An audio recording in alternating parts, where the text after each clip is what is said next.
Contrary to popular belief, there is no divine wisdom in the Bible. In fact, there are several places where we see that God really isn't even all that smart.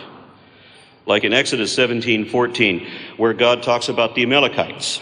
Now, God would rather you not know who Amalek was. So if you do know that name, think about why you do, and remember that the Lord said to Moses, "Write this in a book as a memorial and recite it to Joshua, that I will utterly blot out the memory of Amalek under heaven." So if God is all-powerful and all-wise, and he wanted to blot out the memory of Amalek, then how is it that anybody knows that name today? God failed because you can't remove someone from history by writing, reciting, and rehearsing their name as history. This book is no moral guide either. In fact, there is no morality to be found in that compilation of fables that isn't overturned soon after.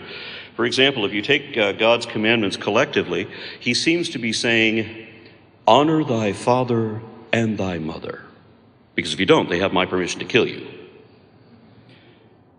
And if the preacher's daughter turns out to be a party girl, like they so often tend to be, the Bible says you're supposed to set her on fire and burn her to death, because girls don't get to have fun.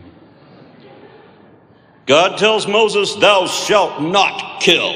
And then in the next scene, he tells Moses to kill every man and his brother.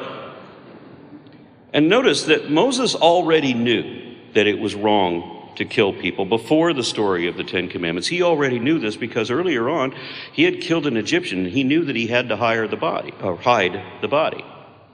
Interestingly, Moses also reprimanded his men for being merciful and commanded the slaughter of many women and children, and he endorsed the rape of preteen slaves. And that's another problem with the biblical God. He's a shitty judge of character. Look at Abraham, ready to slaughter his own son because of the voices in his head. What we now recognize as the symptoms of psychosis were considered admirable qualities back then.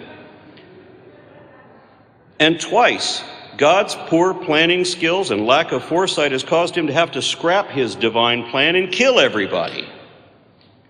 Except, of course, for the one man righteous in God's eyes. Not the best person there, but the one man God considered good.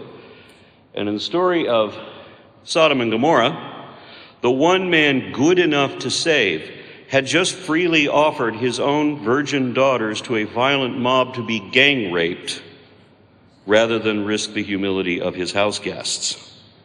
Then, once Lot's wife was conveniently removed from the equation, he impregnated his children himself, and he accused them of getting him drunk and taking advantage of him.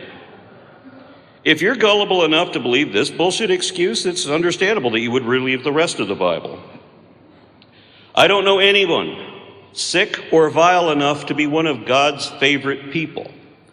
For another example, look at Noah, a naked old drunk, the only man worth saving, who again is blaming his kids for what is actually his fault. And speaking of Noah, back in the States, there's an organization called Answers in Genesis. Y'all know that name. And they're trying to build a Noah's Ark theme park, featuring a real wooden ark built to scale, just like it says in the Bible. The project is estimated to cost $172 million. And I think it terribly funny that even with hundreds of skilled laborers using modern hydraulic equipment, that they can't do in a few years what mythology says one 600-year-old man managed to do with 3 untrained laborers using only primitive tools from the Bronze Age. And if people want to see how realistic this really isn't, they should use this structure to house a zoo. Then you can see what it would be like for a crew of 8 people to shovel 70 tons of shit every day out of the one window that God said they could have.